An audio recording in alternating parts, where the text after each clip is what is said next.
Hello, welcome to Fasting and Cantin Ketogenic Diet for Type 1 Diabetes. Today is kind of a summary of the last 3 days, day 7, 8, and 9. I'm on day 9 today. So we finished day 7, so we got a whole week of fasting done.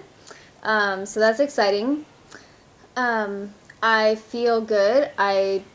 Honestly, most of the time I forget that I'm fasting. There's those little hunger pangs, but usually water takes care of it, or just distractions. It's no big deal, really.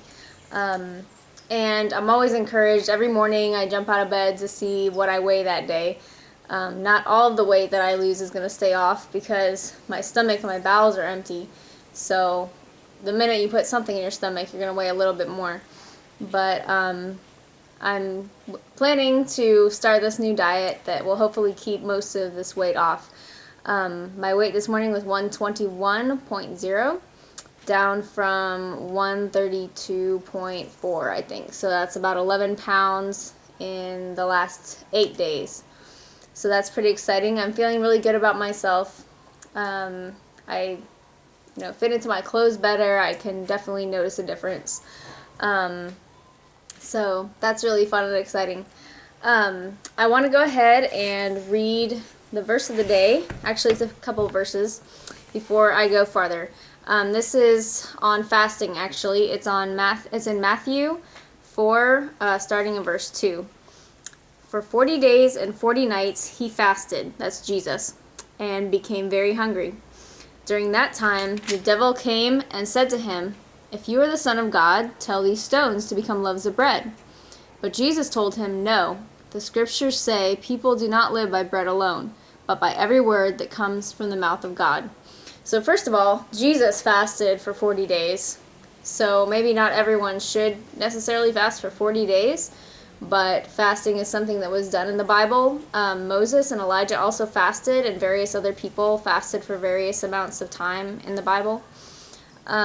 But also, Jesus is highlighting that it's not just food that sustains us, but we need that relationship with God, and we need God's word in our lives, not just food. Because there's not just a physical body, there's a spiritual and emotional aspect to us as well that we all realize. Okay, so continuing with the update on the last 3 days, my blood sugars continue to be perfect, and that's without using any insulin, even though I am type 1 diabetic for the last 5 years. So that's definitely exciting. Not unexpected, since I've done this before, since I've fasted before, and this has always happened. Whenever I fast, I don't need any insulin. So that's why I'm going to embark on the diet I will, which attempts at least to mimic the same effects of fasting. And some of the effects of fasting are your body burns fat, not sugar. It's ketogenic, so it produces ketones from the fat, and that's what you use for your energy instead of sugar. And also it is free of allergens. So some people are allergic to milk, or they're just sensitive to it. Gluten, red meat, various artificial things that are put into commercial products. So all of those will be taken out of this diet.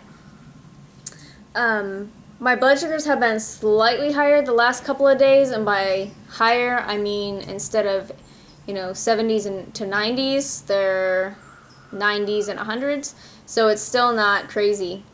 But I haven't been drinking quite as much of my water, which has the pH drops in it. So I think that's why. It's a very clear correlation. The more water I drink, the lower, with the drops in it, the lower my blood sugars have been. So I was planning on doing an experiment where I didn't drink any water with drops in it and see how my blood sugars were, but they're just working so well, I don't want to stop. And I'm going to go ahead and test my blood sugar for you right now, and you can just kind of see what it is.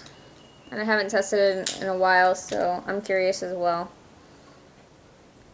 I've already washed my hands, so I know my hands are clean and free of any other residual sugars that may be on it from the kids' food and stuff like that. So right now it is 86, and I just drank a big old glass of the ion water. So I'm really happy about that, and I think it's working for me. I don't know if you can see that or not, but it says 86. So that's really good. That's right about, if I could stay 86 all the time, that'd be perfect. But, you know, ranging anywhere between the 70s to the 1 teens is pretty good, I think. Also, I've been testing ketones. You can do that with a simple test strip. You place it under your urine stream, and then it turns a color. And it turns one of these colors, and it'll tell you how much ketones is in your urine and in your body. And the more ketones you have, some people say it doesn't matter as long as there's trace ketones, but the more ketones you have, the more deep ketosis you're in, the more fat burning is going on, and the more healthy it is, especially for a diabetic. Now, if you have ketones and your blood sugar is really high, that's a completely different thing, and you get very sick, and you wind up in the hospital, and that's called ketoacidosis. Acid being the key difference there.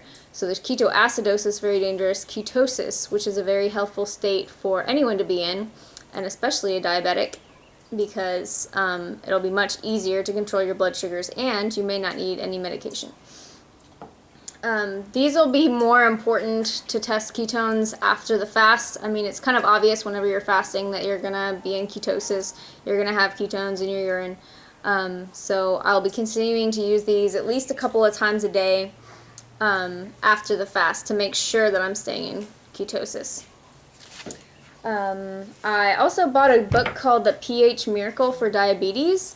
I've heard of it before, but I thought it was just a hoax or something. But after using these pH drops, and I'll show you these again, I've been using Alkazone, Balance Your pH, and this is what the box looks like.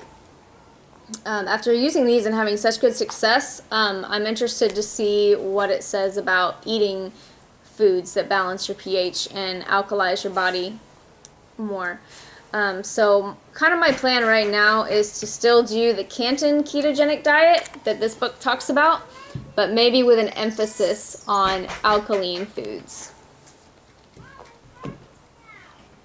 I've also been compiling recipes that I want to use for my diet that'll be compatible.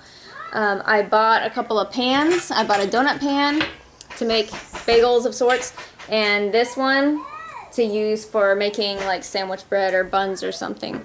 So I'm excited about that. I also bought some turmeric powder, and turmeric is supposed to help regenerate your beta cells. So pretty excited about all of that. So again, what I've been using, the NLT Bible, my favorite translation, the ketogenic diet, and this is the kind of subtitle is for cancer, type 1 and 2 diabetes, epilepsy, and other ailments. Alkazone, Balance Your pH drops, and rely on ketone test strips. And you can use any brand of these, it doesn't really matter. So anyway, that's the update for the last 3 days, and I'll see you again in a day or two.